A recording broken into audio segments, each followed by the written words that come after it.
मैंने जेन्युइनली ये मोमेंट सोचा नहीं था, और जब सोचना स्टार्ट किया तो वो रियली हो गया।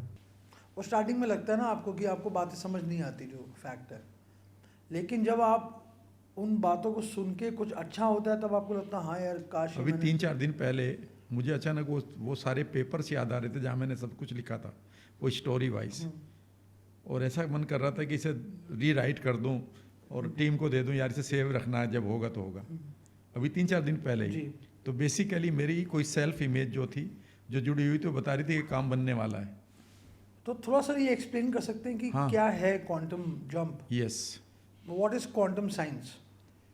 क्वांटम साइंस आप ये समझिए कि क्वांटम वर्ल्ड या क्वांटम जो शब्द है वो एक एनर्जी से जुड़ा हुआ है। आप यूँ समझिए कि जो भी आपके पास मैटर है, मटेरियल है, फॉर एग्जांपल ये बिल्डिंग है, ये माइक है, ये घड़ी है, ये सब मैटर हैं, ये पदार्थ हैं। जब इनको तोड़ा गया तो पाया गया कि ये मॉलिक्यूल के बने हुए हैं, जी जिनको हम अणु कहते हैं हिंदी में। जी। और मॉलिक्यूल को जब फर्दर तोड़ा गया तो पाया गया कि वो एटम है। ये 18th या 19th सेंचुरी में पता चल गया था कि ये एटम का बना हुआ है, यानी कि जो पदार्थ बना हुआ है वो एटम का बना हुआ है।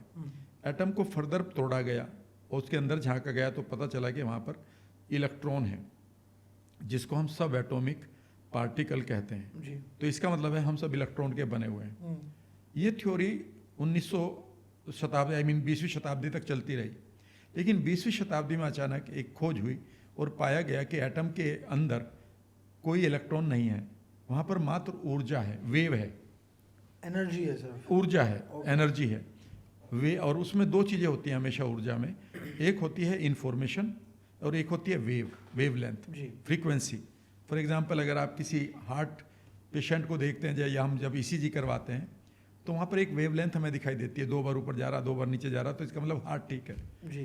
तो हमें वहाँ वेवलेंथ भी दिखाई दे रही है और एक इन्फॉर्मेशन के बंदा ठीक है। लेकिन अगर वही गड़बड़ हो जाए उसकी वेवलेंथ तो हम कहेंगे ये बंदा बीमार है, और अगर वो सपाट आ जाए तो हम कहेंगे ये आदमी मर चुका है। यानी कि हमें एक इन्फॉर्मेशन मिल रही है। तो हम पाया गया कि एटम के अंदर बेसिकली एक इन्फॉर्मेशन है और वहाँ पर वेवलेंथ है। लेकिन वहाँ पर तभी एक एक्सपेरिमेंट हुआ ये पता करने के लिए कि एटम अगर खाली है तो क्या हम सब खाली हैं, यानी कि हमारे अंदर लास्ट में एक एनर्जी है और ये फिर मैटर है, तो ये क्या है? या मैटर जब लास्ट में जाता है तो वहाँ तो कुछ भी नहीं है, वहाँ मात्र एक एनर्जी है। तो इसका मतलब ये भी है कि मैं और आप अगर डिफरेंट मैटर हैं तो हम सब के पास एक ही एनर्जी है, सेम ही है, सेम एनर्जी इसी के पास है, वही आपके पास है, वही मेरे पास है। लेकिन उस एनर्जी को ये तो खराब नहीं कर सकता, पर उस एनर्जी को मेरा माइंड खराब कर सकता है, मेरे वाली को। वहाँ पर हो सकता है कोई फोबिया, फियर हो, जिसको मैं अभी बताऊंगा आपके साथ। तो ये जो एनर्जी है, जब इसको फर्दर एक एक्सपेरिमेंट किया गया अभिषेक, तो उसमें उसका नाम है double slit, I mean young से डबल स्लिट एक्सपेरिमेंट। यंग जो है वो एक साइंटिस्ट का नाम है, और उन्होंने डबल स्लिट किया कि उन्होंने क्या किया कि इस इलेक्ट्रॉन के या ऊर्जा को एक आई मीन गन से शूट किया, एक स्लिट, 2 स्लिट्स के द्वारा, और सामने एक पर्दा लगा दिया, ये पता करने के लिए क्या ये वेव है या ये पार्टिकल है। तो कमाल की बात है कि पर्दे पर आया कि वो वेव मात्र है, वहाँ पर एक तरंग दिखाई दी, यानी कि वहाँ कोई पार्टिकल नहीं था, वेव थी। हमने ये मान लिया कि वेव है। लेकिन तभी उन्होंने एक और काम किया कि उन्होंने कुछ दूरी पर एक कैमरा लगा दिया, ये देखने के लिए कि ये जो ऊर्जा चल रही है कैसे बिहेव कर रही होगी। जैसे उन्होंने कैमरा लगाया तो वो वेव जो है अपनी नेचर को भूल गई और एकदम से वो पार्टिकल बन गई। अच्छा, कमाल की बात यह है कि इस वेव को कैसे पता है कि मुझे कोई ऑब्जर्व कर रहा है। ये सरप्राइजिंग बात है ये तो बहुत। और ये मैं नहीं कह रहा हूँ, आप पढ़ लीजिएगा, ये तो 12th में पढ़ाया जा रहा है हमारे बच्चों को। ये कोई ऐसा एक्सपेरिमेंट नहीं कि जो बहुत अलग है, ये पढ़ाया जाता है 12वीं क्लास में। अब उन्होंने जैसे कैमरा हटाया और फिर गन को उसको शूट किया तो पता चला है वो तो बेसिकली वेव है। कैमरा लगा दिया तो वो पार्टिकल दिखाई दे रहा है। इसे उन्होंने कहा, 2 वर्ड यहाँ पर आए हैं जिनको हमें समझना चाहिए अपनी लाइफ में बढ़िया तरीके से चीज़ों को एंजॉय करने के लिए। वो ये था कि इसे उन्होंने कहा ये ऑब्जर्वर इफेक्ट है। जब हम इस ऊर्जा को देखते हैं यह पार्टिकल में या मैटर में कन्वर्ट होने के लिए तैयार है। अभी इसको मैं समझाऊंगा। और दूसरा यह है कि जो ऑब्जर्वर है, यानी कि जो दृष्टा है, जो देखने वाला है, उसके पास इतनी पावर है कि वह इस एनर्जी को कोलैप्स कर सकता है एक पार्टिकल में। फॉर एग्जाम्पल ये बिल्डिंग राजमिस्त्री ने जरूर बनाई थी, उससे पहले ये किसी के दिमाग में आई थी, जी जिसका नाम आर्किटेक्ट है, जी। इंजीनियर है। तो उन्होंने अपने दिमाग में से देख लिया था, उसका ये ऑब्जर्वर इफेक्ट है, वो ये है। लेकिन कोई और इंजीनियर इसको बनाता तो शायद इसका नक्शा कुछ और बनाता, बिल्कुल डिफरेंट होता। तीसरा होता तो कुछ और बनाता। तो हम बेसिकली जो अपनी लाइफ में जी रहे हैं, हमारे पास ऊर्जा जो है वह हमारे ऑब्जर्वर इफेक्ट का नतीजा है। मैं आपको इसे और बढ़िया तरीके से समझाता हूँ। जी अभिषेक, यूँ समझिए कि मान लेते हैं आप अपनी गाड़ी से जा रहे हो एक रोड पर, ठीक है ना, और अचानक आप देखते हो कि एक सड़क के बगल में एक लोहे का टुकड़ा पड़ा है 1-2 किलो का, जंग लगा हुआ है। निश्चित रूप से आप कोई गाड़ी तो रोकोगे नहीं, उसे उठाओगे लाओगे घर पर तो लाओगे नहीं, पड़ा रहेगा। जी तो बेसिकली आपने उसको क्या मानना है कि इसकी कोई रिलेवेंस नहीं है। लेकिन वहाँ से एक कबाड़ उठाने वाला बच्चा जा रहा है, वो अचानक उसको उठा लेगा और ये मानेगा इसमें मुझे 5 रुपये मिल जाएंगे। अब ये 5 रुपये किससे लेगा? कबाड़ी से। और कबाड़ी उससे 5 रुपये इसलिए देगा कि वो ये मानेगा ये मेरा 20 रुपये में बिक जाएगा जी स्क्रैप डीलर को। Very true. स्क्रैप डीलर इसके 20 रुपये दे देगा, क्योंकि वो ये जानता है कि मैं इसको 50 रुपये में फैक्ट्री को बेच दूंगा, जो लोहे की फैक्ट्री है। लोहे की फैक्ट्री वाला उसको 50 रुपये भी दे देगा, वो ये मानेगा कि मैं इसको थोड़ा सा ठीक ठाक करूंगा, गलाऊंगा और इसको ढालूंगा और ये मेरा 150 रुपये किलो बिक जाएगा। अब यहाँ पर एक गेम और भी शुरू होता है, और उसे 1.5 किलो के लोहे 1 किलो के लोहे को 150 रुपये में, मान लेते हैं एक चाकू बनाने वाला है किचन का, वो इसे 150 रुपये में खरीद लेगा, क्योंकि वो जानता है इसमें से मैं 20 चाकू निकाल दूंगा और मैं 600 रुपये कमा लूंगा। हाँ बिल्कुल। लेकिन यहीं पर इस लोहे को, 1.5 किलो के लोहे को या 1 किलो के लोहे को एक कार की फैक्ट्री का मालिक इसलिए खरीदेगा, वो कहेगा मैं इसमें से कार्बेटर बना दूंगा और मैं 15,000 कमा लूंगा। लेकिन अगर मैं आपसे कहूँ कि इसी 1 किलो लोहे को बढ़िया तरीके से रिफाइंड करके, इसको बढ़िया तरीके से यूटिलाइज करके और रोलेक्स कंपनी वाला ले जाए और वो उस रोलेक्स घड़ी के स्प्रिंग बना दे, तो शायद ये 15 करोड़ का हो जाएगा। बिल्कुल। इसका मतलब यह है कि इस लोहे को हम ये मान सकते हैं कि इसकी कीमत क्या है, इस चीज़ पर डिपेंड करता है कि किसने इसको ऑब्जर्व किया, ऑब्जर्व किया है, किस नज़र से ऑब्जर्व किया है। बस यही ऑब्जर्वर इफेक्ट है। यानी कि यह इवेंट, यह अवसर, यह एनर्जी, ये सारी पॉसिबिलिटीज उस आदमी पर निर्भर करती है जो ऑब्जर्वर है। यानी कि किसी भी इवेंट को आप एक क्राइसिस की तरह देख सकते हैं, किसी भी रिश्ते को आप एक क्राइसिस की तरह देख सकते हैं, और किसी भी क्राइसिस में से आप एक बड़ी अपॉर्चुनिटी निकाल सकते हैं। तो बेसिकली जब हम ये कहते हैं कि हमें कोई जंप मारना है लाइफ में, तो सबसे पहला काम यह है कि हम अपने ऑब्जर्वर इफेक्ट को पूरी तरह से डिफाइन कर लें। जी what you want to achieve, what you want to see. कमाल की बात ये थी, उसमें ये देखा गया है कि उस एनर्जी में जहाँ जहाँ ऑब्जर्वर ने निगाह डाली वहाँ पार्टिकल था, वहाँ से निगाह हटाई, यहाँ डाली तो वो पार्टिकल यहाँ आ गया। और इन दोनों के बीच में जो लाइट की स्पीड है वो स्पीड मैटर नहीं कर रही थी। यानी कि उसी पल में उस एनर्जी में अगर मैं यहाँ देखता हूँ एटम के अंदर, तो पार्टिकल यहाँ फॉर्म हो जाता है। मैं यहाँ से निगाह हटाता हूँ तो वो वेव बन जाती है। मैं इधर आता हूँ तो यहाँ पर वो पार्टिकल हो जाता है। शायद इसीलिए कहा गया है कि जो जितना भी ये संसार है नश्वर है और ये इल्यूजन मात्र है, क्योंकि एनर्जी एग्जिस्ट करती है।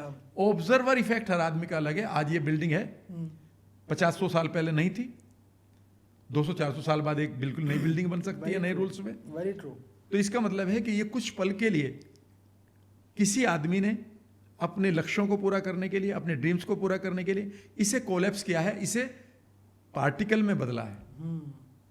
और जो दृष्टा प्रभाव है वह लागू हुआ इस पर। सही बात तो यह है कि मैं और आप भी इस जन्म से पहले मात्र एक एनर्जी थे, और अचानक हमारे पेरेंट्स ने या ऑलमाइटी ने हमें मैटेरियल के रूप में कोलैप्स किया है। जी एक दिन हम नहीं होंगे और ये एनर्जी कहीं और मिल जाएगी, और जो मैटर था वो इल्यूजन जिसको हम कहते हैं कि शरीर तो मात्र एक माया है, वो मिट्टी में मिल जाएगा। Very true sir. तो यहाँ पर ये चीज़ देखने की है कि अगर आप इस साइंस को जानते हैं तो यहाँ पे एक वर्ड आता है, that is called quantum jump जी या क्वांटम लीप। क्वांटम लीप से भी पहले एक वर्ड है अभिषेक, जो 2025 का अभी जो नोबेल प्राइज मिला है ना, उस वर्ड का नाम है क्वांटम टनलिंग। यप। अभी 2-4 महीने ही हुए हैं। जी क्वांटम टनलिंग के ऊपर जब मैंने पढ़ना शुरू किया तो ये बहुत पुराना कॉन्सेप्ट है, लेकिन अभी नोबेल बहुत प्राइज ज़्यादा फेमस अभी हुआ है। हाँ अभी 2025 का है। जी इसका मीनिंग यह है कि मान लेते हैं मेरे सामने एक दीवार है और मैं एक बॉल है मेरे पास, तो मैं दीवार पर बॉल मारता हूँ तो मुझे वापस आती हुई दिखाई देगी। दिखाई क्या देगी, आएगी, आप तो ये कहेंगे। जी। बेसिकली इन आंखों को ये बॉल ही दिखाई दे रही है, क्योंकि ये एक मैटर है। लेकिन ये पाया गया है कि इस बॉल के कुछ एक इलेक्ट्रॉन्स, इस बॉल की कुछ ऊर्जा इस दीवार को पार करके इसके परे चली गई है और वो अपने डेस्टिनेशन को पा चुके हैं या ढूंढ चुके हैं। इसे हम टनलिंग की तरह बात करते हैं, यानी कि कुछ इलेक्ट्रॉन ने एक टनल, रास्ता बना लिया इस दीवार के बीच में से। ये उन्होंने प्रूव किया 3 साइंटिस्ट ने कि क्वांटम टनलिंग हो रही है यहाँ पे। वो बॉल जो वापस आ रही है वो पूरी नहीं है, उसमें से कुछ इलेक्ट्रॉन एस्केप कर चुके हैं। इसे हम क्वांटम जंप कहते हैं। याद रखिएगा, कई बार आपको क्वांटम जंप अपनी लाइफ में भी मारना ही होता है। क्वांटम जंप का एक रूल ये भी है, क्वांटम टनलिंग को मैं भी बताऊंगा, और भी वो ये है कि अभिषेक, जब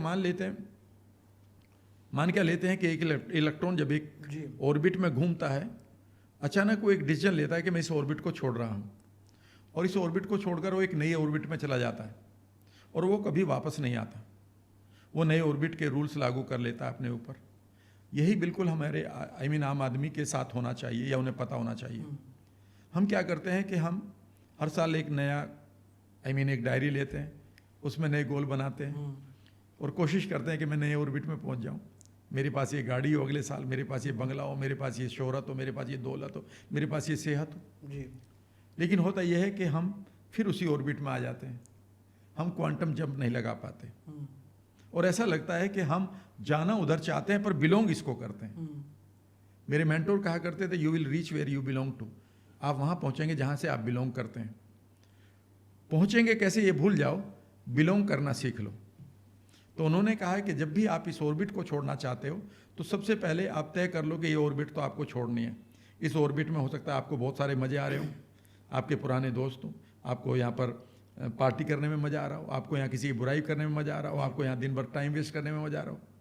लेकिन अगर आप एक नई ऑर्बिट में पहुँच गए जहाँ पर बहुत शिक्षित लोग हैं, यहाँ पर बहुत पहुँचे हुए लोग हैं, तो हो सकता है वहाँ गप्पे ना मारने को मिले, हो सकता है वहाँ आपको अंग्रेजी सीखनी पड़े, हो सकता है उनके रूल्स सीखने पड़े, हो सकता है उनके रूल्स को भी फॉलो करना पड़े, क्योंकि उनके वो रूल्स अलग हैं, तुम्हारे अलग हैं, उनके बिलीफ अलग हैं, आपके बिलीफ अलग हैं। लेकिन अब आपको तय करना है कि आपको क्वांटम जंप मारना है या फिर दोनों नाव में पैर रखना है।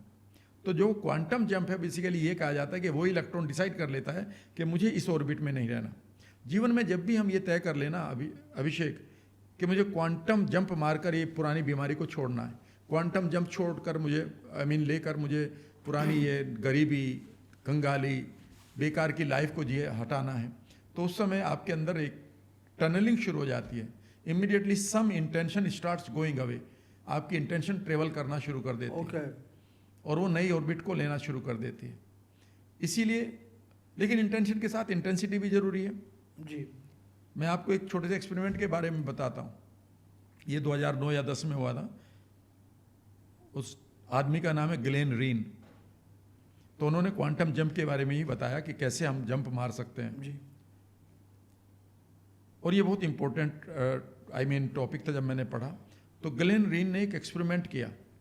उन्होंने करीब 10-12 हीलर लिए जो अपनी स्टेट को, इमोशन को क्रिएट कर सकते थे अपनी विल पर, और उनके हाथ में एक बीकर दे दिया सामने, और टेस्ट ट्यूब टाइप बीकर, परख नली, और उसमें ह्यूमन डीएनए रखा। ह्यूमन डीएनए की खास बात ये होती है कि वो एक स्ट्रैंड की तरह होता है, सीडी की तरह, ठीक है ना, और वो स्टेबल बहुत होता है, पर वो इंटेंशन से घूमता है। तो every thought makes our DNA move. हाँ, करेक्ट सर।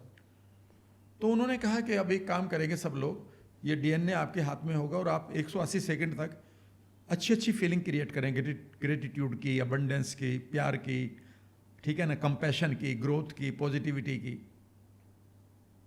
और बस उन फीलिंग में रहें। तो देवर एक्सपर्ट, उन्होंने उन फीलिंग को इकट्ठा किया। ये हार्ट मैथ नाम के इंस्टीट्यूट में हुआ था कैलिफोर्निया में। उसके बाद उनके डीएनए को भेजा गया लेबोरेटरी में चेक करने के लिए क्या कोई फ़र्क पड़ा, तो कोई फ़र्क नहीं पड़ा। उन्होंने कहा अब एक बार फिर आइए दोबारा आप।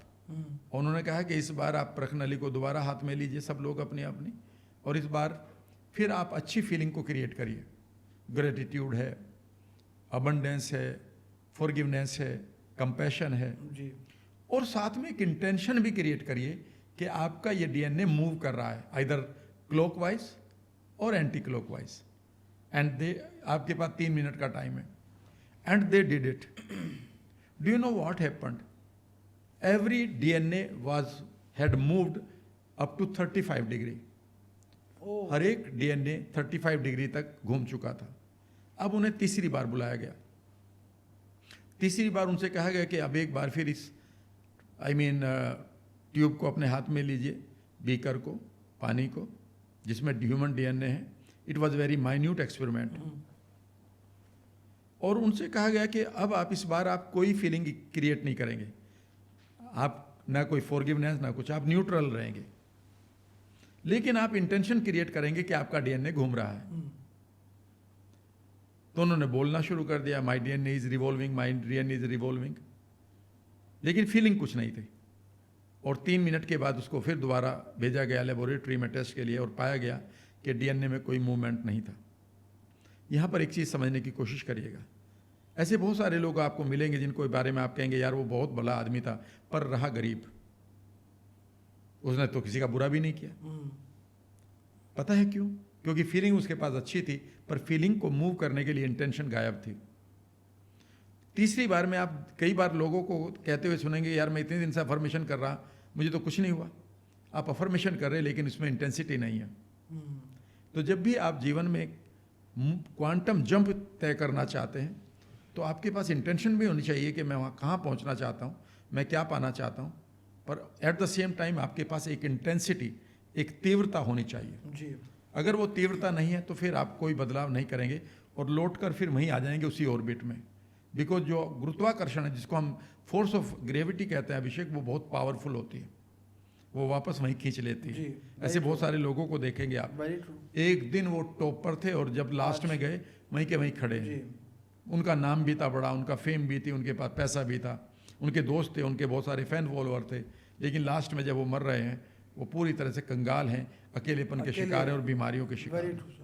बिकॉज याद रखिएगा वो एक बाई चांस उस ऑर्बिट में पहुंच गए, लेकिन बिलोंग इसी को करते थे. ठीक है ना? तो जीवन में जब क्वांटम जंप की हम बात करते हैं ना, तो बेसिकली तब हमारे पास इंटेंसिटी और इंटेंशन बहुत स्ट्रांग होनी चाहिए, और वो जो एनर्जी है वो मूव होने के लिए तैयार है. यानी कि आप फ्यूचर में अपने क्वांटम इवेंट को बना सकते हैं जैसे भी आप चाहते हैं. तो sir is this very similar to manifestation? हाँ बिल्कुल. लेकिन मैनिफेस्टेशन के वर्ड को हमने क्या किया कि जब से एक मूवी आई जिसका नाम सीक्रेट था, ये हमने इसकी जानकारी तो ले ली जी, पर with due respect to everyone, जो भी लोग कर रहे हों सब अच्छा ही कर रहे हैं. लेकिन जब मैंने इसको पढ़ा तो मैंने सिर्फ उसी चीज़ को नहीं पढ़ा, मैंने मोनिज्म को पढ़ा. जी, फिर मैंने मोनिज्म से भी पहले जो मोनिज्म ने लिखा है कि हाँ ये तो 200 साल पुरानी साइंस है जिसके द्वारा ये पिक्चर बनी है जिसका नाम सीक्रेट है, या जो द सीक्रेट बुक है. जब मैंने इसके बारे में पढ़ा तो उन्होंने कहा कि ये हमने इंडियन फिलोसफी से लिया है, इंडियन वेदांता से लिया है. जी, और इंडियन वेदांता में इसका नाम है अद्वैत सिद्धांत. अद्वैत सिद्धांत ये कहता है कि इस यूनिवर्स में एनर्जी है, राइट, और वो एनर्जी बेसिकली उसकी कुछ एक विशेषताएं हैं. वो इनविजिबल है, वो इस समय भी यहाँ पर है, वो हर जगह पर है, वो हर मटेरियल के अंदर है. ठीक है ना? उसकी खास बात यह है कि उसके अंदर एक थॉट है. फॉर एग्जांपल नीम का बीज जब आप बोएंगे, ठीक है ना, आप उसमें कितने भी मंत्र गा लें वो मीठा नहीं होगा, वो कड़वा ही रहेगा. ठीक है ना? जब एक सिर्फ 2 स्पर्म मिलते हैं, एक माँ का एक फादर, एक मेल और फीमेल, और हमारी पूरी बॉडी बन जाती है, उसमें हड्डियाँ कहाँ से आ गई, ठीक है ना, उसमें बाल कहाँ से आ गए, 1 लाख प्रक्रियाएं हमारे शरीर में चलती हैं, वो कहाँ से पता चल गई उसको. यानी कि हमारे पास कोई ना कोई वहाँ पर एक कोई ना कोई थॉट था इसमें. Very true. एक आम के बीज को बोते हैं तो उसकी वही साइकिल आती है जो बाकी आम की आ रही है. जी, ठीक है ना? तो इसका मतलब है वहाँ पर थॉट है. तो उसमें लिखा है कि ये जो एनर्जी है ये हर चीज़ का रॉ मटेरियल है. ठीक है ना? ये हर जगह विद्यमान है, हर चीज़ इसमें के द्वारा बनी हुई है. इसकी खास बात है कि इसमें अपना एक थॉट है, और अगला और इसमें एक चीज़ और भी है, ये हमेशा एक्सपेंड कर रही है, ये हमेशा बढ़ती जा रही है. तो जैसे ही आप यहाँ पर जन्म लेते हैं, इस समय आप पॉडकास्ट कर रहे हैं, तो ये मत समझिए कि यहाँ पॉडकास्ट में बहुत सारा कंपटीशन हो गया. नहीं, आप अपनी जगह बनाएंगे. जी मैं अपनी जगह बनाऊंगा। तो यहाँ पर कोई कंपटीशन नहीं है, जबकि फिजिकल वर्ल्ड में ये कहा जाता है यार बड़ा कंपटीशन है इसमें। नहीं नहीं, कंपटीशन इसलिए है कि आप वही चीज़ दे रहे हैं जो बाकी भी दे रहे हैं। आप अपनी चीज़ नहीं दे के देखेगा, एकदम से आपको नए क्लाइंट मिल जाएंगे। Very true. ठीक है ना। लेकिन इस एनर्जी में एक चीज़ पाई गई कि यह मानव थॉट को, मनुष्य के विचारों को इमीडिएटली लेता है। ओके। और ये ऑब्जर्व होने के लिए तैयार है। यहाँ पर एक दूसरा दर्शन आता है, उस दर्शन का नाम है सांख्य दर्शन। ओके। सांख्य दर्शन में अभिषेक ये है, वहां पर दो वर्ड हैं, एक पुरुष है एक प्रकृति है। ओके। प्रकृति का मतलब ये नहीं कि ग्रीनरी है, प्रकृति का मतलब प्र मीन्स पहले, कृति मीन्स क्रिएशन। यानी कि ये जो माइक बना है इससे पहले ये प्रकृति थी। ये जो चेयर बनी हुई है ये कृति है, ये क्रिएशन है। लेकिन इससे पहले ये प्रकृति थी। ये पीला कलर कहीं और पड़ा था, ये प्लास्टिक कहीं और पड़ी थी, वुड कहीं और पड़ी थी। लेकिन एक ऑब्जर्वर आया, उन्होंने कहा कि मैं माइक बनाऊंगा, मैं एक कुर्सी बनाऊंगा। ये पुरुष है। पुरुष का मतलब यहां पर यह नहीं कि वो मेल है, पुरुष का मतलब है क्रिएटर है। तो प्रकृति बेसिकली उसके पास सारी चीजें हैं, उसके पास सारा रॉ मटेरियल है, लेकिन उसके साथ एक कमी है कि वो कभी भी अपने आप को क्रिएट नहीं कर सकती, उसे एक क्रिएटर चाहिए। करेक्ट। और क्रिएटर वही पुरुष है। तो बेसिकली मनुष्य के पास वह ओहदा है कि वो एक क्रिएटर का काम कर सकता है, पुरुष का काम कर सकता है। और जैसे ही वो इस काम को करता है तो प्रकृति एकदम से उसका साथ देती है, ये यूनिवर्स साथ देता है। यहां पर एक सवाल आ जाएगा कि अगर विचार, आपकी प्रकृति विचारों से चलती है, तो आप ये विचार करो ना कि कार मेरे सामने खड़ी हो जाए अभी। बिल्कुल। तो जब इस सवाल को मैं ढूंढ रहा था तो मोनिज्म ने लिखा है कि अद्वैत सिद्धांत, जिसको हम one for all, one in all in one कहते हैं जी।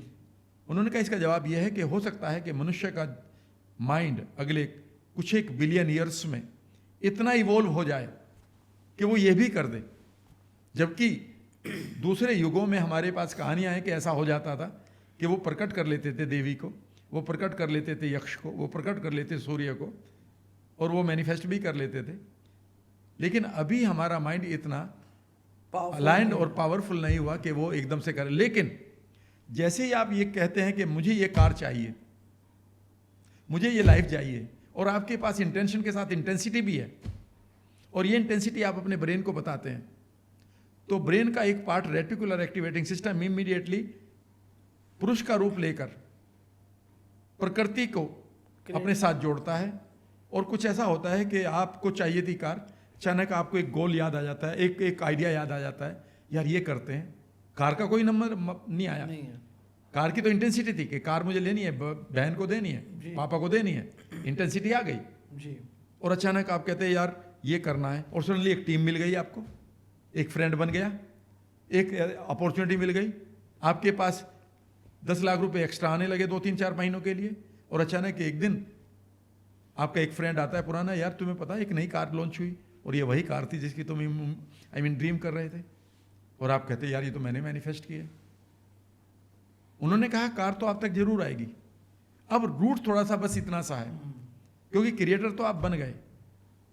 तो क्वांटम जंप में यह भी बात है कि जब आप अपनी इंटेंशन को इंटेंसिटी के साथ रखें तो कभी आप हाउ पर लॉजिक ना लगाएं, सिर्फ एक मोमेंट को ले लें कि ये मेरे साथ हो रहा है, और आप उस क्वांटम वर्ल्ड में पहुंच जाते हैं जहां पर बहुत सारी पैरेलल रियलिटीज आपके सामने हैं, बहुत सारी रियलिटी हैं इस समय आपके चारों तरफ। आपका सेकंड यू, आपका अनदर यू जी। मेरा अगला यू एक बार में भी जा सकता है और एक एक्सीडेंट भी कर सकता है, एक लाइब्रेरी में जा सकता है और किसी को गाली भी दे सकता है, किसी को हग भी कर सकता है और किसी को प्यार भी कर सकता है।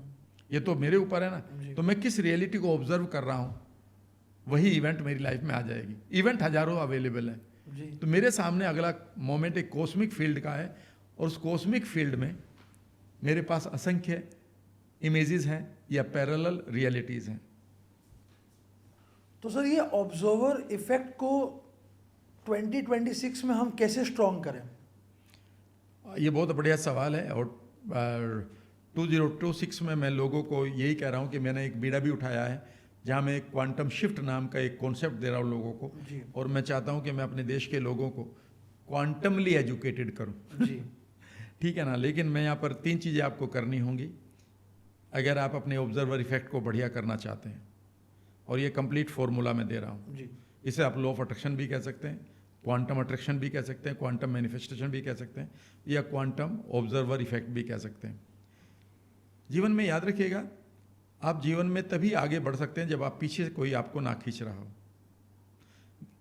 आप ये समझने की कोशिश करिए कि पहले हम आदमी पर ले लेते हैं। जी हमारा एक शरीर है, शरीर का मतलब है हमारी एक बॉडी है, बॉडी के अंदर ब्रेन है, ठीक है ना। ब्रेन के अंदर एक माइंड है जो प्रोसेस चल रही है, तो ब्रेन तो हमारा फिजिकल पार्ट है, ठीक है ना। ये जो फिजिकल पार्ट है जिसको बॉडी और ब्रेन कहते हैं, माइंड नहीं कह रहे हैं, बॉडी एंड ब्रेन कह रहे हैं, इसके अंदर बहुत सारे ऑर्गन्स हैं, लीवर, हार्ट, किडनी, आंतें, ये सब हैं, मसल्स। ये जो ऑर्गन्स बने हुए हैं ये टिश्यू के बने हुए हैं। टिश्यू जो बना हुआ है वो सेल का बना हुआ है। सेल जो बनी हुई है वो मॉलिक्यूल की बनी हुई है। मॉलिक्यूल बना हुआ है जो एटम का बना हुआ है, और एटम जो बना हुआ है उसके अंदर एनर्जी है। इसे हम कॉन्शियसनेस कहते हैं। लेकिन ये जो कॉन्शियसनेस है ये प्योर है, ये वही एनर्जी है जो आप इस यूनिवर्स में मिल रहे हैं। क्लियर है। लेकिन जो हमारे ब्रेन का जब क्रिया शुरू हो जाती है, जिसको हम माइंड कहते हैं, इस माइंड ने बहुत सारे फियर उठा रखे हैं, बहुत सारे पेनफुल मेमोरीज यहाँ पर रखी हुई हैं, बहुत सारे ट्रॉमा रखे हुए हैं, बहुत सारे लालच रखे हुए हैं, बहुत सारे गेम खेल रहे हैं हम लोगों के साथ, अपने लिए खेल रहे हैं। बहुत सारे यहाँ पर ब्रेकअप पड़े हैं, बहुत सारे यहाँ चीटिंग पड़ी है, बहुत सारे यहाँ डिसीविंग पड़ी है, बहुत सारी यहाँ ईर्ष्या पड़ी है, बहुत सारी यहाँ हर्ट पड़ी है। और वो जो एनर्जी है वो बेसिकली हमारी कॉन्शियसनेस के साथ इस तरह से काम कर रही है कि हमारी कॉन्शियसनेस प्योर होते हुए भी कई बार ऐसा लगता है कि वो लॉकअप में बंद है। जी बिकॉज हम तो इसके पार्ट बन गए। Very true. वो तो एक हमारी प्राण शक्ति है। पर ये जो माइंड है, तो सबसे पहला काम ये करना होगा कि आपको अपने पास्ट को एक नए तरीके से डिफाइन करना होगा। आपके पास अगर आप 2026 में बढ़िया तरीके से जाना चाहते तो पहला रूल है कि भूले मन समझ के लाद लदनिया, थोड़ा लाद अधिक मत लादे, टूट जाए गर्दनिया। कबीरदास का एक भजन है कि मन से अपने बोझ को तो हटा लो पहले। तो अगर आपके पास पेनफुल मेमोरीज पड़ी हैं, ट्रॉमा पड़े हैं, अब्यूज़ पड़ी हैं, ब्रेकअप्स पड़े हैं, फेलियर्स पड़े हैं, डर पड़े हैं, फोबियाज पड़े हैं, इनके होते हुए जब भी आप अट्रैक्ट करेंगे तो याद रखिएगा, तो वही वाली बात हुई। मान लेते एक बर्तन है 10 किलो का, 10 लीटर का एक बर्तन है आपके पास, उसमें आधा किलो कीचड़ है, सीवर का पानी पड़ा है, उसमें आप 1 लीटर दूध डाल देते हैं। तो अब हम ये कह देंगे कि आधा लीटर इसमें कीचड़ है, 1 किलो दूध है, नहीं, अब 1.5 लीटर कीचड़ हो चुका है। अब मैं 2 लीटर और दूध डाल देता हूँ, अब क्या बचा इसमें? अब 3.5 लीटर कीचड़ ही है। कितना भी आप इसमें दूध डालते रहो वो कीचड़ का कीचड़ ही है। मैनिफेस्टेशन करते हुए हम लोग पहली गलती जो करते हैं, बेसिकली कई बार ट्रेनर्स भी इस चीज़ को नहीं बता पाते या भूल जाते होंगे शायद, वो ये है कि आप जिस आदमी को लॉ ऑफ अट्रैक्शन के लिए तैयार कर रहे हैं वह बर्तन अभी पुराने कीचड़ से खाली हो चुका है या अभी भरा हुआ है। अगर वो कीचड़ अभी भी भरा हुआ है तो जितना आप उसमें जो भी डालेंगे वो कीचड़ में ही कन्वर्ट होगा। पहले उसकी सफाई करनी जरूरी है। NLP की टेक्निक इसीलिए पॉपुलर हो रही है। जब मैंने अपनी बीमारियों को ठीक करना शुरू किया 1992-93 में, तो मैं जानता था कि अफर्मेशन या माइंड की पावर कुछ काम नहीं करेगी जब तक कि मैं अपने पास्ट के ट्रॉमा को नहीं हटाऊंगा। तो पहली चीज़ है कि उन्हें पास्ट के ट्रॉमा को हटा लेना चाहिए। ये पहला क्वांटम जंप है आपका, कि आप अपने पास्ट के उन घोस्ट से बाहर आए जो भूत की तरह चढ़े हुए हैं। इसीलिए इसको भूतकाल कहा जाता है हिंदी में, काल का भूत जो है नहीं पर समय का भूत है, तो ये आपके साथ चल रहा है। इसीलिए कई बार आप जब लोगों से बात करते हैं, यार ये करेंगे वो करेंगे, पता है लोग क्या कहते हैं? तो मैं नहीं पता मेरे साथ क्या क्या हुआ। वो अपने पास्ट में घिरे हुए हैं।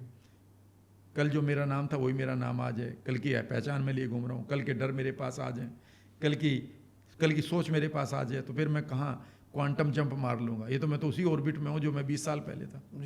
तो पहली चीज़, लोग इसलिए नहीं ठीक होते, इसलिए नहीं अमीर होते, इसलिए वो सेहतमंद नहीं होते, इसलिए वो कैंसर जैसी बीमारी से बाहर नहीं आते, बिकॉज वो वही रहकर इधर पहुंचना चाहते हैं। अगर मैं जबलपुर में खड़ा हूं तो मैं आई मीन आपको जमशेदपुर में नहीं दिखाई दे सकता। अगर मुझे किसी ने उज्जैन में बांध रखा तो मैं देहरादून में नहीं हूँ। हाँ, वो पास छोड़ के यहाँ आना पड़ेगा। पर वो कहता है कि मैं वही हूँ। तो जब आप वही पहचान लिए घूम रहे, वही आपके डर हैं, वही आपके बिलीफ हैं, तो आप अभी प्रेजेंट को कहाँ जी रहे हैं? वर्तमान को जी कहाँ रहे हैं? अब तो पास्ट को ही तो जी रहे हैं। तो पहला काम है कि आप अपने पास्ट को रिफ्रेम करिए, उस वहाँ से लर्निंग लेकर निकलिए। बहुत सारे ट्रेनर की आपको आवश्यकता पड़ती है और आपको पे करना चाहिए उन ट्रेनर को। 100%, क्योंकि वो आपकी उन बेड़ियों को काट रहे हैं। पर लोग मानते नहीं इस चीज़ को जब तक कि उनका समय नहीं खराब हो जाता। वे अपने उन्हीं पुराने बिलीफ को लिए घूमते जो उनको मिले हैं। आपका एक भी बिलीफ आपका नहीं है, सही बात तो ये है। जी सारे बिलीफ पास्ट में आपकी टीचर ने दिए हैं। यूनिवर्सल बिलीफ को छोड़ दीजिए, जितने भी बिलीफ आपके पास है, कैंसर ठीक नहीं होता, ये तो मेडिकल साइंस ने दे दिया। ऐसे बहुत सारे लोग हैं जिन्होंने ठीक कर लिया। ये तो वही बात होगी ना, जो जैसे आप मुझे बता रहे थे कि बचपन में जब एक बच्चा जाता है तो टीचर बोलती है ए लिखो, बस उसे बस वही बता दिया गया, उसने वो सोचा वही ठीक है। हाँ अब जैसे ही आप वो बच्चा ए लिखना चाह रहा था, उसने तो अपनी क्रिएटिविटी दिखाई ना, हाँ पर टीचर कहेगी जैसा मैं कह रही हूँ वैसा वैसे लिखो। लिखो। तो जैसे ही टीचर के कहे हुए लिखेगा, तो अब टीचर कहेगी now you are a good boy, you are not authentic boy. या इनमें फर्क है। आपका अच्छा होना और आपका ऑथेंटिक होना, इन दोनों में बिल्कुल अलग बात है। जी मैं ऑथेंटिक हूँ, पर हो सकता है मैं अच्छा ना हूँ। मैं आपको कह दूं अभिषेक आप ये गलत बात कर रहे हैं, आप ये ऑथेंटिसिटी है। लेकिन मैं ये कह सकता हूँ अरे तुम जो भी कर रहे हो बहुत अच्छा कर रहे हो, हे भगवान आपका, ये हो सकता है मैं गुड हो गया हूँ लेकिन ऑथेंटिक नहीं हूँ। जी तो वो बच्चा क्या करता है बचपन में कि फिर वो ये जो है टीचर के अकॉर्डिंग लिखता है, और फिर उसको मार्क्स मिलते हैं, उसको स्टार मिलते हैं, उसको प्यार मिलता है, और उसे यहाँ से पता चल जाता है कि यहाँ पर मेरी ऑथेंटिसिटी की कोई वैल्यू नहीं इस दुनिया में, यहाँ पर इनको मैनिपुलेट करने की मेरी सिर्फ कला है। और यहीं से वो मैनिपुलेटर पैदा हो जाता है। आपको मालूम है 6 साल की उम्र तक हम अपनी सेल्फ इमेज को खो देते हैं। 6 साल की उम्र तक हम अपनी सेल्फ इमेज को खो कर आते हैं। जिस इमेज को आज मैं जी रहा हूँ वो मेरी नहीं है, वो मुझे दी गई है। 100%। मुझे गांव में सज्जन पुरुष कहा जाता था, याद रखिएगा, इसीलिए मैं किससे लड़ नहीं पाया। ऐसा नहीं था मैं इतना कमजोर भी था, मैं बहुत सारे लोगों से लंबा भी था, मैं उनसे तेज भी था, पढ़ाई में भी तेज था। लेकिन वो जो आइडेंटिटी दे दी, मैं उसी आइडेंटिटी का एक तरह से प्रिजनर हो गया। तो हम सब अपनी आइडेंटिटी के प्रिजनर हो जाते हैं जो दुनिया में देती है।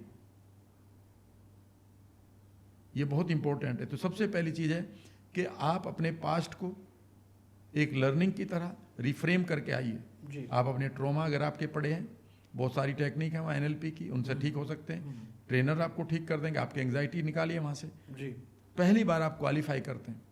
दूसरा काम करना है आपको 2026 में कि आप अपनी सेल्फ इमेज पर काम करना शुरू करें। जी मैं एक बात पूछता हूँ आपसे अभिषेक भाई, मान लेते हैं कोई आदमी 30 किलो का उसका वेट है, और उसे मैं मोटिवेट कर रहा हूँ, कर ले अपने मन की 1000 किलो का वेट उठाना, तो ये 1000 किलो का वेट उठाना कर, खुद रोजाना अफर्मेशन 1000 किलो का वेट उठाना, उठा लेगा 30 किलो का आदमी? और उठा भी लेगा तो क्या हाल होता है, उसकी हालत होगी उसके बाद? हाँ उसे तो अस्पताल में जाना पड़ेगा, जिंदगी भर के लिए स्पाइन तो खत्म हो गई, 100%। हो जाएगा ना। या तो आपने ये क्यों नहीं सोचा कि इसको अगर 1000 किलो का वेट उठवाना है तो इसको कम से कम 600 किलो का बनाना है हमें? बिल्कुल। सेल्फ इमेज बनाने से पहले लोग आप सेटिंग करवा रहे गोल्स की। अरे भाई तो जिस आदमी को तू गोल सेटिंग करवा रहा है वो उन गोल से एंग्जाइटी लेकर पड़ा रहेगा, डरने लगेगा। वो केपेबल हो जाए पहले। उसको उसकी अंदर की इमेज को बढ़ाइए, उसकी वर्थ को बढ़ाइएगा। जी तो दूसरा काम है सेल्फ वर्थ में। एक काम करिएगा, बहुत सारे लोगों से पूछिएगा, धीरे से पूछिएगा कि एक बात बताओ, 10-12 लोगों के नाम बताओ जो अमीर हैं।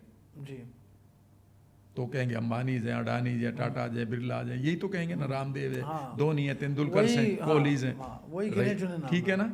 अच्छा, उनसे कहना कि आंख बंद कर और इनकी इमेज को सामने ला, दिखाई दे रहे सारे? कहता हाँ। सबकी इमेज दिखाई दे रही? हाँ जी।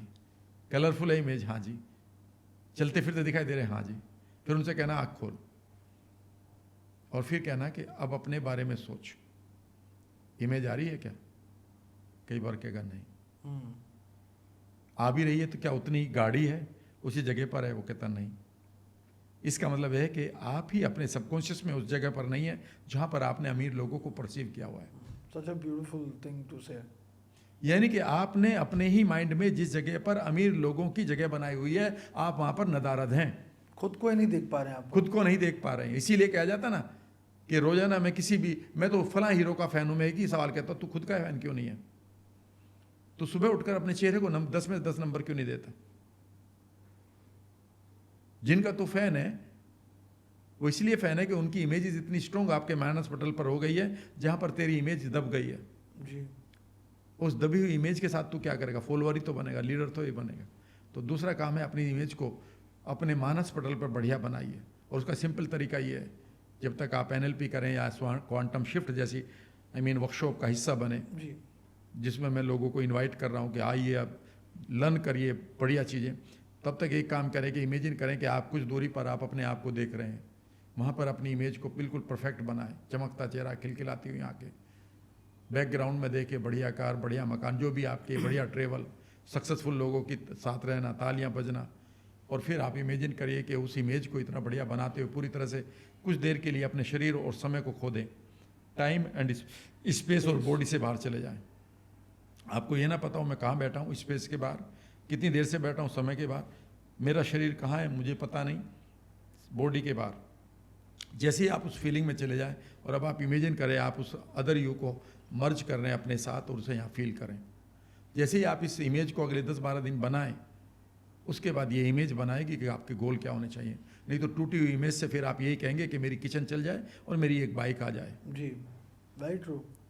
तो जैसे ही आपकी इमेज बड़ी होगी आपके गोल बड़े होंगे, और जितनी बड़ी इमेज होगी उतने ही गोल बड़े होते चले जाएंगे, और गोल को पूरा करने में आपको डर भी नहीं लगेगा। तो ये है आपका दूसरा काम। और जैसे ही आप दूसरा काम कर लें, अब आप क्वांटम इवेंट की तैयारी करना शुरू कर दें, फ्यूचर की इवेंट को। इमेजिन करें कि आपके सामने कुछ दूरी पर एक बहुत बड़ा ह्यूज एक नया ब्रह्मांड है, इसे हम नया कॉस्मिक फील्ड कह सकते हैं। इसमें सभी संभावनाएं हैं। आपकी वहाँ पर मूवी रिलीज हो रही है, वहाँ पर आपकी बुक रिलीज हो रही है, वहाँ पर आपके अच्छे दोस्त बन रहे हैं जी। वहाँ पर ऐसी इमेज भी आ सकती है कि आप बीमार पड़े। ये तो आपका ऑब्जर्वर इफेक्ट है, कि आप क्या ऑब्जर्व कर रहे हो, क्या ऑब्जर्व कर रहे हो। और अब आप लंबा सा सांस लेते हुए इमेजिन करें कि जिन इमेजेस को आप चाहते हैं कि वो आपकी लाइफ में आए, इमेजिन करिए कि आप वो इमेजेस आपको दिखाई दे रही हैं, और यहाँ से इमेजिन करते हुए आप इसे एंटर करिए इस कॉस्मिक फील्ड में, और उन इवेंट्स को जीना शुरू करिए।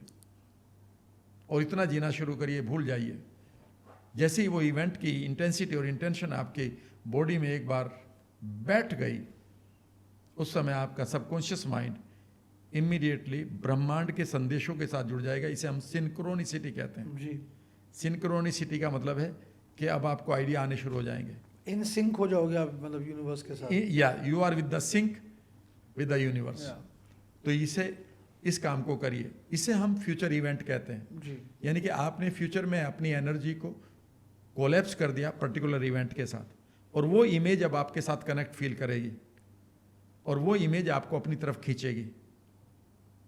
कई बार आप इधर उधर भटकेंगे, लेकिन अचानक फिर आपको लगेगा कि मुझे कोई फ्यूचर में बुला रहा है, अपनी तरफ पुल कर रहा है, अट्रैक्ट कर रहा है। ये है आपका बेसिकली फ्यूचर की इवेंट जो आपको बना लेनी चाहिए।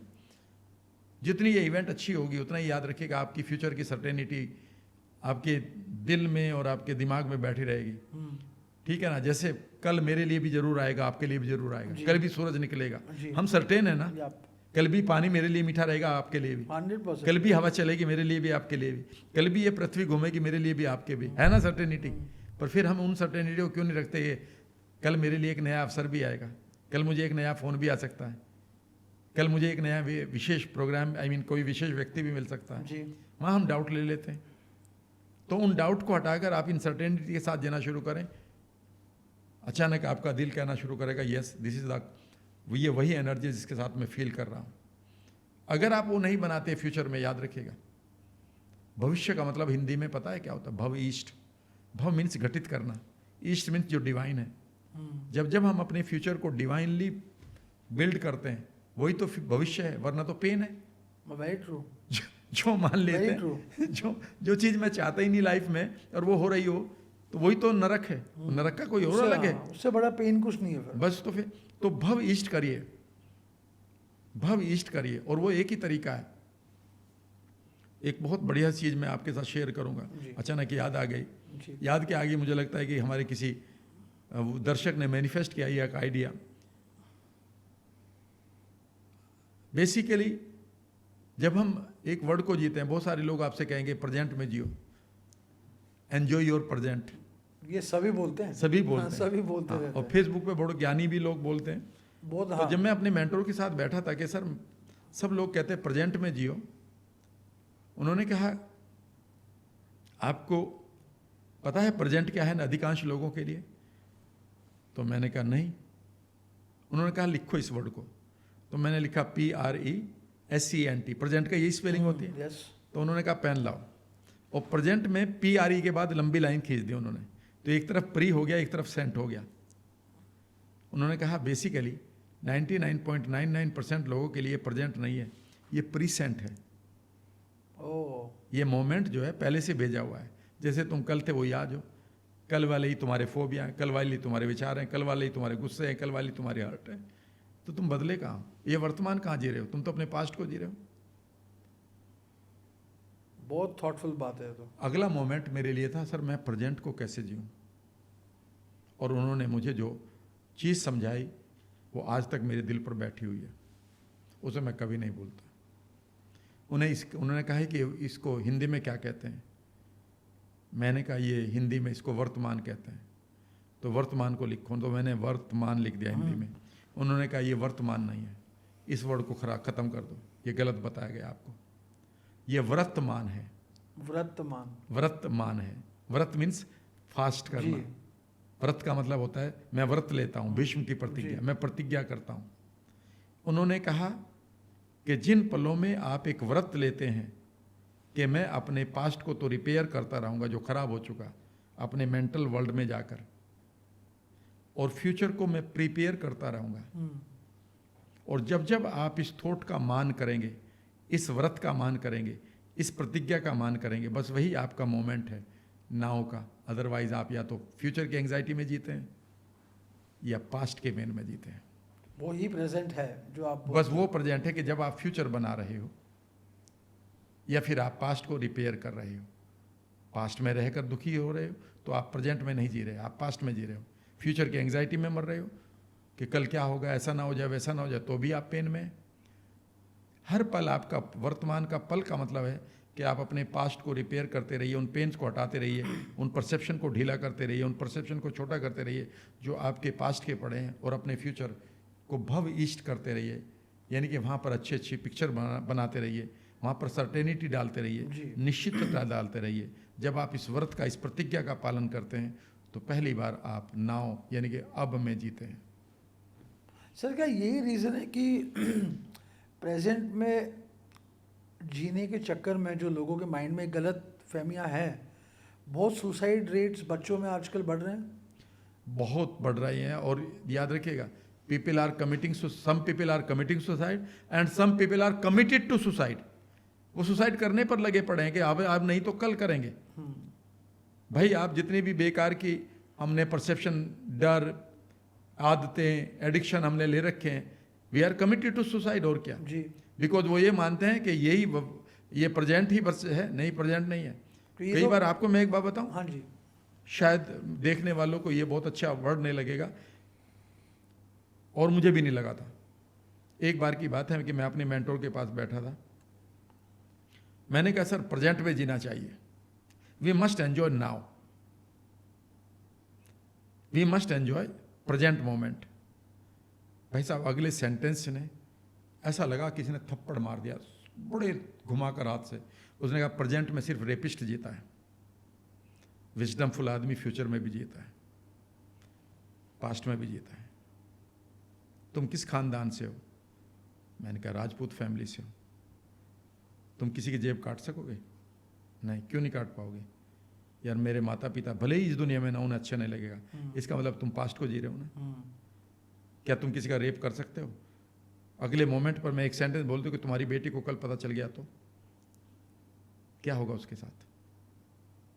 तो ये मोमेंट तो फ्यूचर का है जी। उन्होंने कहा याद रखिएगा, प्रेजेंट को जो कहते हैं। और मैं कहने लगा यार ये सेंटेंस तो बड़ा ही खतरनाक है। उन्होंने कहा था rapist lives in the present. अगर उसको अगला पल दिखा दिया जाए कि यार तेरी अम्मा को क्या, जब मर जाएगी वो तेरे माता पिता सोच करके तुमने क्या किया, वो कर ही नहीं सकता इस चीज़ को।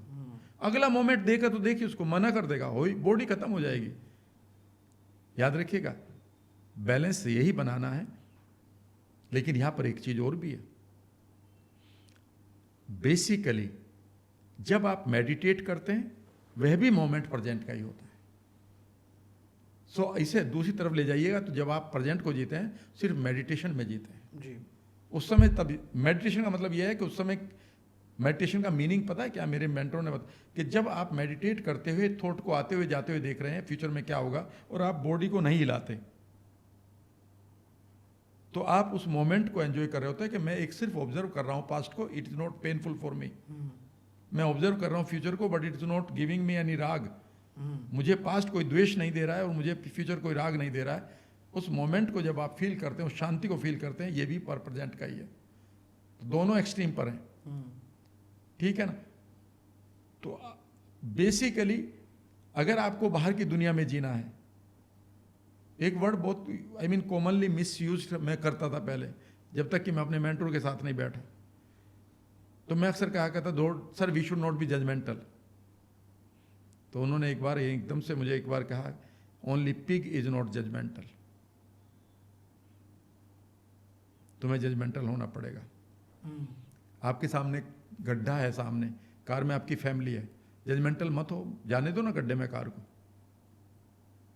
Very true. आपके प्लेट में क्या रखा, जजमेंटल नहीं होते क्या आप कौन से कपड़े पहन के बाहर निकले, जजमेंटल नहीं होते? बाथरूम से टॉवल लपेट के तो बाहर निकलते हो ना, जजमेंटल क्यों हो रहे हो?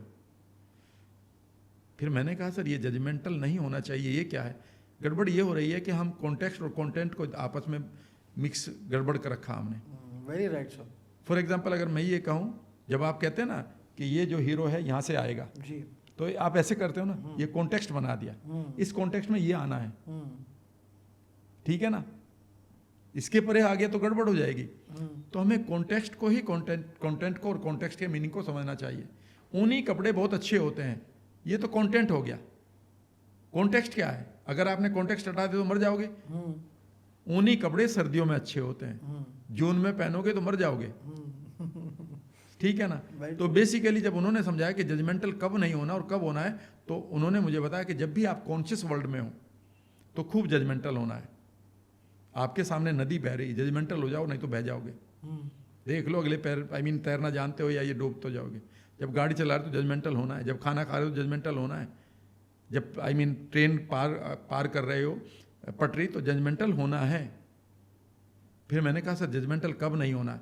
और अगला सेंटेंस उन्होंने जो दिया वह सचमुच में हम लोग, मेरी लाइफ में तो 40 साल तक नहीं आया था। उन्होंने कहा जब आप बैठकर मेडिटेट करते हैं, जब आप बैठकर मेडिटेट करते हैं और उस समय आपके पास कोई ऐसी घटना आती है जहाँ पर आपने किसी को खोया था, किसी ने आपको गलत बोला था, किसी ने आपको हर्ट किया था, किसी ने आपके साथ फिजिकल एब्यूज़ की थी, किसी ने आपको वर्बल एब्यूज़ की थी, किसी ने आपको फाइनेंशियल एब्यूज़ दी थी, तो आपको उस समय चुपचाप बैठे रहना है और जजमेंटल नहीं होना है। जैसे ही आप जजमेंटल नहीं होंगे बॉडी में और माइंड में और कोई रिएक्शन नहीं देंगे, ये थॉट जो है द्वेष की तरह जो था वो साफ हट जाएगा। तो वहाँ पर नॉन जजमेंटल होना है। बाहर तो जजमेंटल होना है। अगर आपके 4 डिग्री टेम्परेचर है और आप कह रहे कि मैं बाहर खड़ा हो जाऊंगा, भाई साहब 2 घंटे में आपका खून जम जाएगा। जजमेंटल होना है। बेसिकली हमारे पास जो नैरेटिव्स दे दिए जाते हैं, जो आइडियाज दे दिए जाते हैं, कई बार वो बगैर कॉन्टेक्स्ट के दे दिए जाते हैं और हम उन्हें कंटेंट, यूनिवर्सल कंटेंट की तरह डाइजेस्ट करके गड़बड़ कर लेते हैं और यूज करते रहते हैं।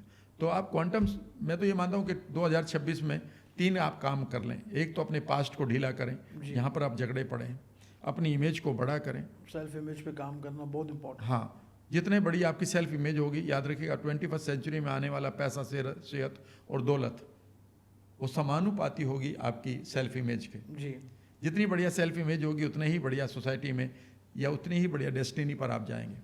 और तीसरी चीज़ यह है कि आप इनविजिबल को विजिबल करिए। मेक इनविजिबल द विजिबल, यानी कि जो इनविजिबल है दुनिया के लिए वो आपको विजिबल होना चाहिए कि मैं ये करने जा रहा हूँ, मेरे साथ ये हो रहा है। और उसे इतना निश्चित कर लें दिल से, जैसे कल का दिन आपके लिए आएगा, कल भी सूरज निकलेगा, कल भी पानी मीठा रहेगा, आपके लिए निश्चित है जी। तो उन इवेंट को जाकर अपने फ्यूचर में उतना ही निश्चित कर लें। तो जैसे ये निश्चितता आ जाएगी, अब आप एक क्वांटम एनर्जी को एंजॉय कर रहे हैं। और जब ये निश्चितता आती है उस समय जो फीलिंग आती है उसे हम ग्रेटिट्यूड कहते हैं। जी बिल्कुल। ग्रेटिट्यूड का मतलब मेरे लिए वो कभी नहीं है कि भगवान ने जो मुझे दिया उसका थैंक यू बोलो तो ग्रेटिट्यूड, ये तो बार्टर हो गया। भगवान ने नहीं दिया तो मैं नहीं बोलूंगा क्या थैंक यू। Very true. एक फादर को जब बच्चा कहता ना पापा मेरे लिए किताब लेकर आना, बाप क्या कहता है, हाँ बेटा मैं ले आऊंगा। अब बच्चा सेफ हो गया है, उसे पता है मेरी किताब आएगी, आज नहीं तो कल जब भी पापा मार्केट जाएंगे, शहर जाएंगे, मेरे लिए किताब ले आएंगे। यस और नो? Very true. किताब अभी नहीं आई है पर उसकी सर्टेनिटी आ चुकी है। तो जिस टाइम आपके पास सर्टेनिटी आ गई कि मेरे लिए तो यार यूनिवर्स खड़ा है ना, मेरे लिए भाई, मैं तो हमेशा एक ही बात कहता हूँ, मेरे लिए तो 2 ही चीजें होंगी, या तो यूनिवर्स मुझे लर्निंग दे रहा है थप्पड़ लगा के, और या रिवार्ड दे रहा है। इसमें दुख और सुख कहाँ है? भाई किसी ने मेरा सारा पैसा चुरा लिया, लर्निंग है। बिल्कुल। वो ये कह रहा तुझे संभालना सीखना चाहिए था। तो या तो मुझे लर्निंग मिल रही है और या रिवार्ड मिल रहा है। तो पर्सपेक्टिव की बात है। तो हर टाइम आपको ग्रेटिट्यूड ही तो रखना है जी। ये तो होना ही है। So true.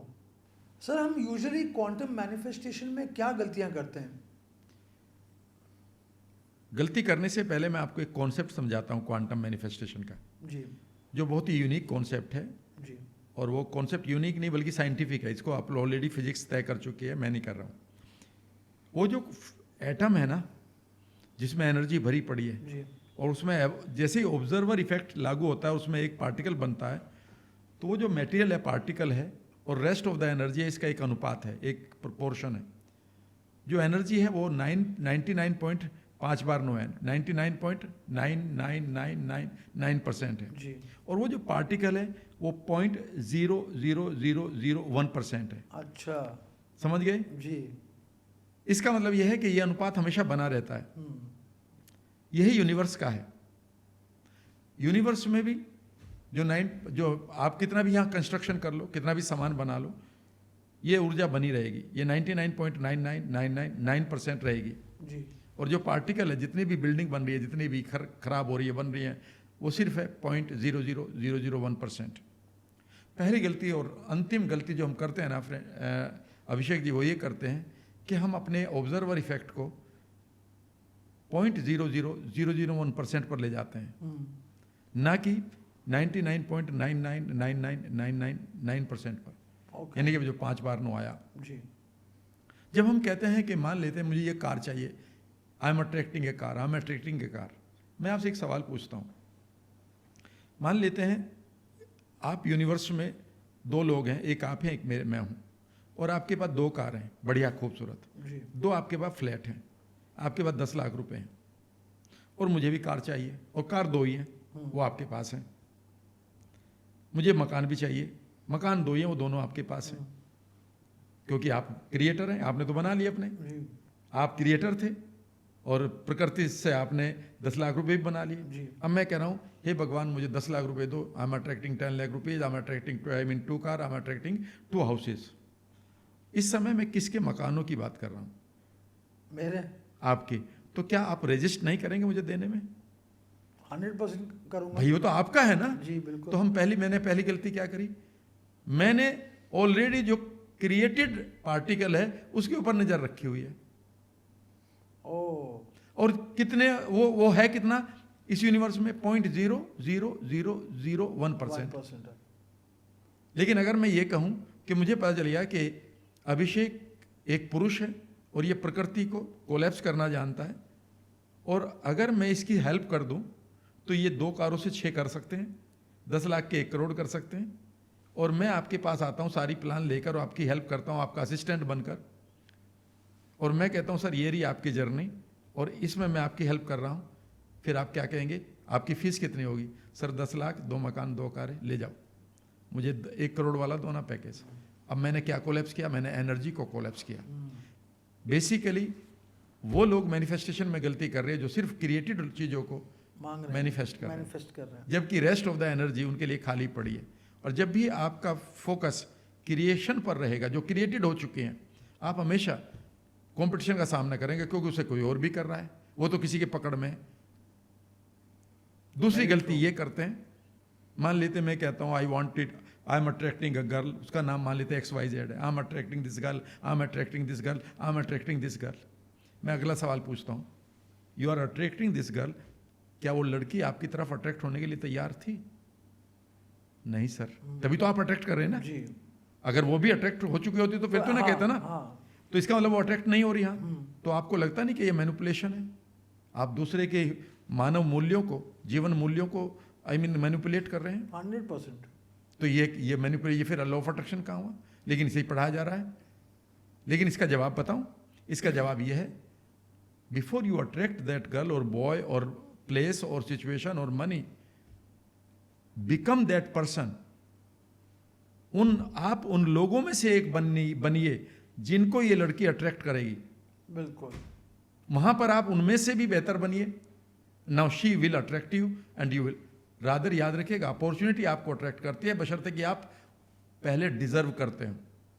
और अगला सवाल ये होता है कि जब आप उन लोगों जैसी क्वालिटी अपने अंदर डाल दोगे जिनको ये लड़के अट्रैक्ट करें अपने लिए, उस टाइम इससे भी बढ़िया लड़की, इससे भी बढ़िया आदमी आपकी तरफ अट्रैक्ट होने शुरू हो चुके होंगे। और हो सकता है कि कल आप इस ड्रीम को आउटग्रो ही कर जाएं, मुझे नहीं चाहिए ये।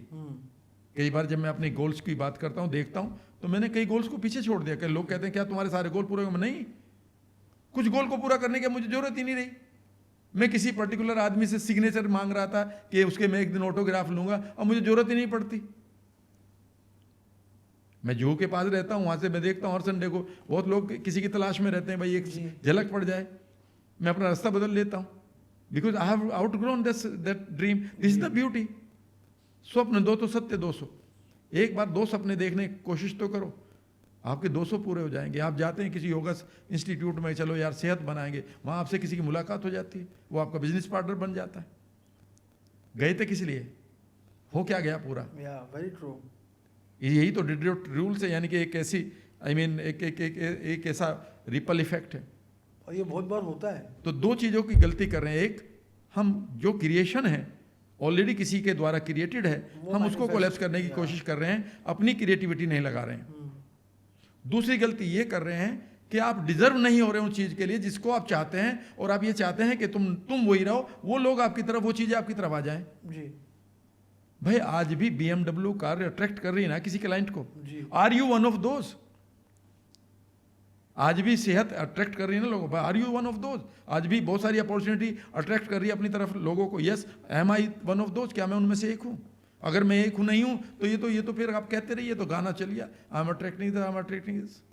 बेसिकली अफर्मेशन ये होगा, from this point onward I am taking the responsibility to transform myself and become that person who is attracting my wealth.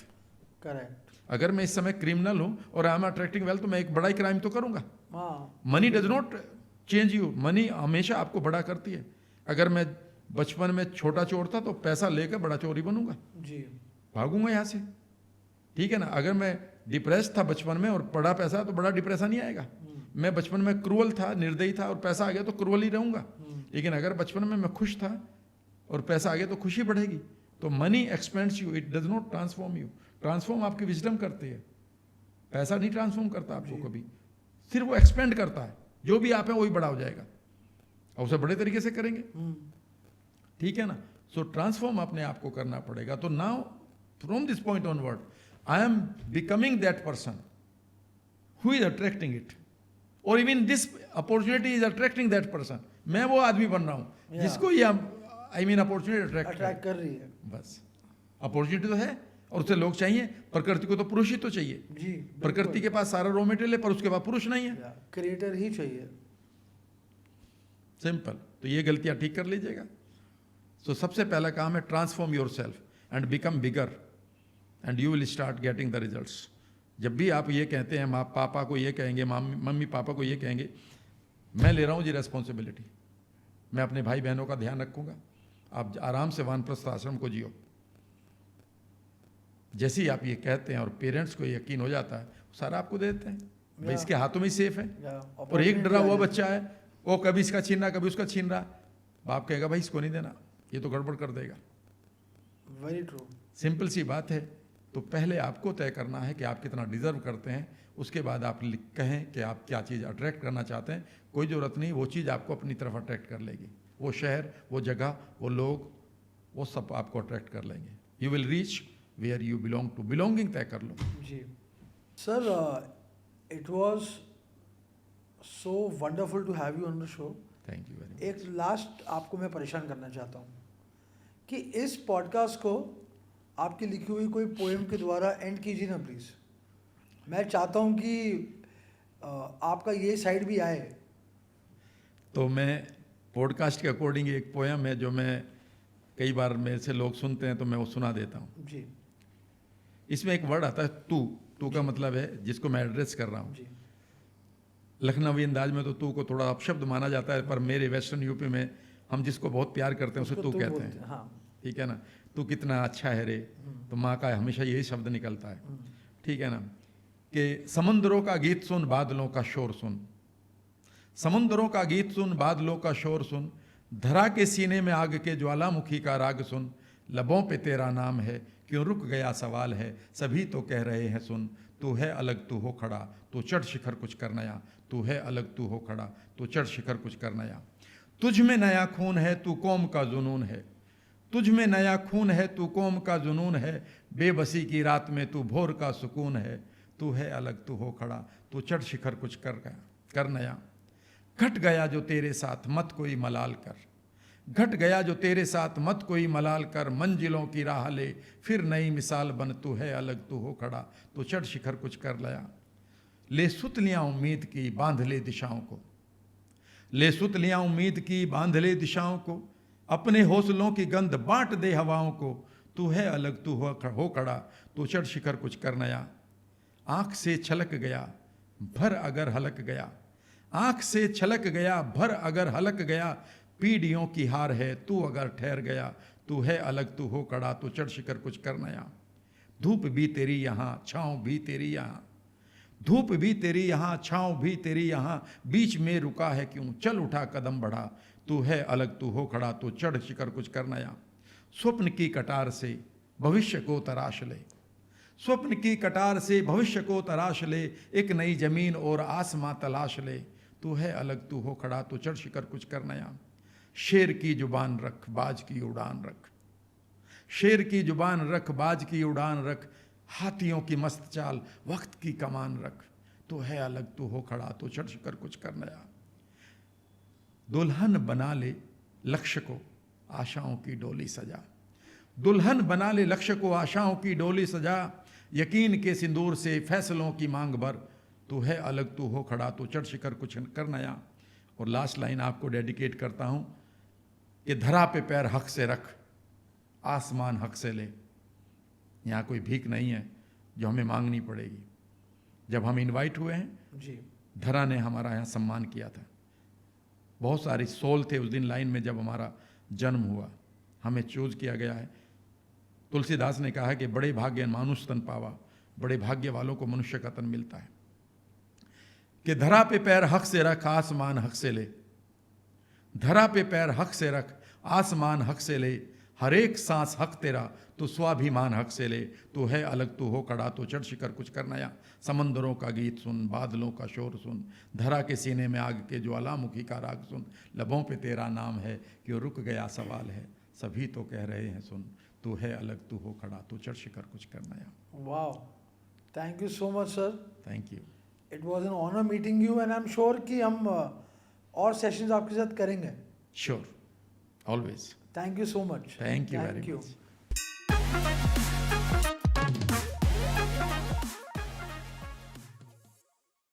उम्मीद करता हूँ आज के एपिसोड में आप सबको बहुत मजा आया होगा, because we had a blast and अगर आप ऐसा कंटेंट देखना चाहते हैं so we need your support, so please go hit the subscribe button, like and share, ताकि उससे हमें भी एनर्जी मिलेगी और हम भी मैनिफेस्ट कर पाएंगे और अच्छे गेस्ट और बड़े guest. So see you in the next episode. Thank you so much.